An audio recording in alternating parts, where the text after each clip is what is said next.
Real have Haaland planned, the Europa League goes goal mad, Zaha on the lookout, a transfer roundup, and today's Friday Feels all coming up in the next few minutes as I'm your host Matt Froelich, you are the OneFootballers, and this is the Daily News.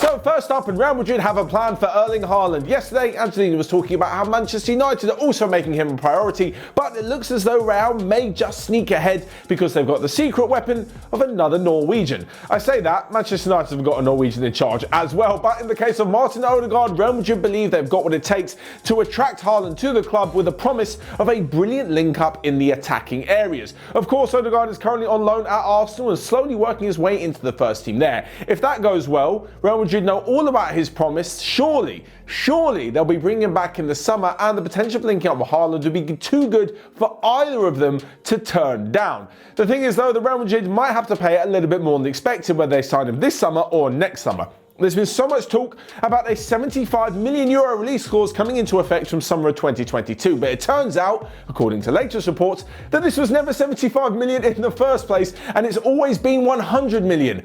Still, I think that's rather doable for Real Madrid. Whether it's more than 100 million, something absolutely crazy that Dortmund are holding out for this summer, that might not be so possible. Apparently, things are a little bit tight even for the world's biggest clubs, and they may not be able to shell out so much money without selling someone first. If they manage to do that though, the big question, which is on everyone's lips at the moment, is do you go for Mbappe or Haaland? Honestly, I'm not so sure whether I'm in the right position to even kind of make that decision. I just wouldn't know. They seem to come and go with the tide, like 1 minute Mbappe's this, 1 minute Haaland's that, and then they both score, and then they both have a poor game, or then they go missing in a Champions League match.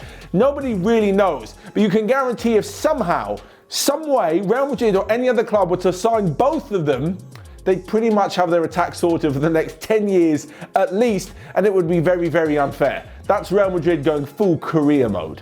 Anyway, moving on and away from a Champions League team to the Europa League, which threw up no less of any excitement that we saw on Tuesday and Wednesday night. In fact, last night, there were so many goals. I feel like every single team was like, you know what, we're going to put on a real show in Europe. We're going to save all of our goals for the Europa League, and things just went absolutely mental. There was Manchester United, who put on a fantastic display against Real Sociedad, and Bruno Fernandes especially grabbed two of his side's 4 goals as United, sounds a bit harsh, they pretty much won the tie already. Spurs also put 4 by their less than illustrious opponents Wolfsberger. There was also 4 goals for Olympiacos, who beat PSG, 4 goals for Rangers as they turned around a late victory at Antwerp, and Steven Gerrard's side will be hoping to progress again with the second leg coming up in a few weeks. And there was also a hatful of more goals everywhere else. Bayer Leverkusen managed to come from 3-0 down against Young Boys of Bern, and then eventually lost the game after a last-minute goal. What a kick in the balls that is. And elsewhere, Molde managed to gain a credible 3-3 draw with Hoffenheim as well. And alongside this, there were just so many other goals and all sorts of stories going on.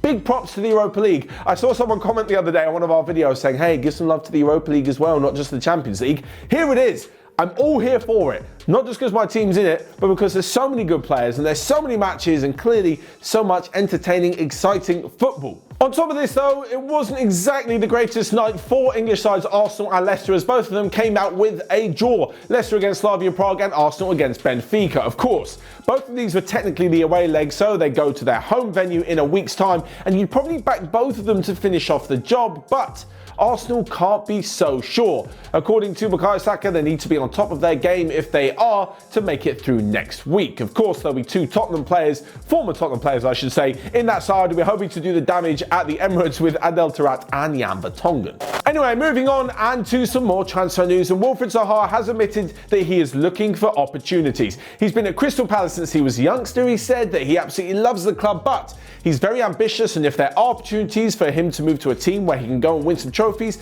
he's going to do it. We've heard this so much. Honestly, over the last, I feel like 6 years, every single transfer window, Wilfried Zaha says he wants to leave, but no one wants to pay the money for him. I don't know whether it's teams don't think he's worth it, or maybe Crystal Palace want to reject it and hope for a higher amount of money. There were rumours a few years ago that Everton bid around 40 million and I think Palace wanted 70 or even 60. I can't even tell you how much he's worth. There's one side of it where you think of how much Zaha can bring, like his potential. what he's worth to Crystal Palace, which is obviously a lot. He's their main guy. Then there's also the amount of money that Palace think he's worth and that he's showing on the pitch. Last season, right, he was pretty poor. He's probably worth 30 million max. This season, he's been fantastic for Crystal Palace, and maybe they could get the 60 million for him. There's a real sort of tough middle ground that Crystal Palace and a potential buying team are going to have to reach before Zaha moves. The other thing that might put a few teams off, and there's been the likes of PSG, AC Milan and Arsenal all interested, is that he had this stint at Manchester United a few years ago and it didn't exactly go so well, so he went back to Palace. That is something that personally I believe all big teams should completely disregard. He was a youngster, he didn't have a good time settling in at United, he only got a few games. It'd be so harsh to judge him on that. He's grown up, he's matured at Crystal Palace, and now on his day, he's one of the most unpredictable and skillful attackers we see in the Premier League. I'm not so sure he'd go for 60 to 70 million, but if a team comes in at around 40 to 45, you've got to look at how Crystal Palace want to treat him and that he actually does want to leave the club. Next up then, the quick roundup of what you might have missed in the transfer world. And Thierry Henry is apparently set to become the next manager at Bournemouth in the Championship. Real Madrid winger Lucas Vazquez is garnering interest from Napoli. Apparently Barcelona approached River Plate manager Marcelo Gallardo last year to replace Ernesto Valverde. That was swiftly rejected. Maybe they'll end up doing the same to replace Ronald Koeman if form continues to take a little bit of a dip. And lastly, but not least, Thomas Tuchel is apparently going to go back to the Bundesliga to try and lure Jonas Hoffmann to the club. Lastly then, we come to this week's Friday Feels, where you guys make your predictions in the comment section down below and we read out a few of the correct ones on Monday. A huge weekend of football and some games that were so big I just couldn't ignore because all three of them are derbies. First off, the Riviera derby between Schalke and Dortmund. I'm going to go 3-1 to Dortmund. 3-1 to Dortmund. Next up, and the Milan derby in Serie A. Of course, AC Milan hosting Inter Milan, even though they play at the same stadium. I'm going to go for a 2-2 draw there. And then the Merseyside derby between Liverpool and Everton. Everton haven't beaten Liverpool in 10 years, and they haven't won at Liverpool since Kevin Campbell scored, I believe it was 98 or 99. So, yeah, not looking so good for Everton. I think they're going to be without Calvert-Lewin. 2-1 to Liverpool. So there you have it. There are my Friday Feels. Let me know yours down below. Check out everything else we've got going on OneFootball. And until next time, have a great weekend and I'll see you guys later.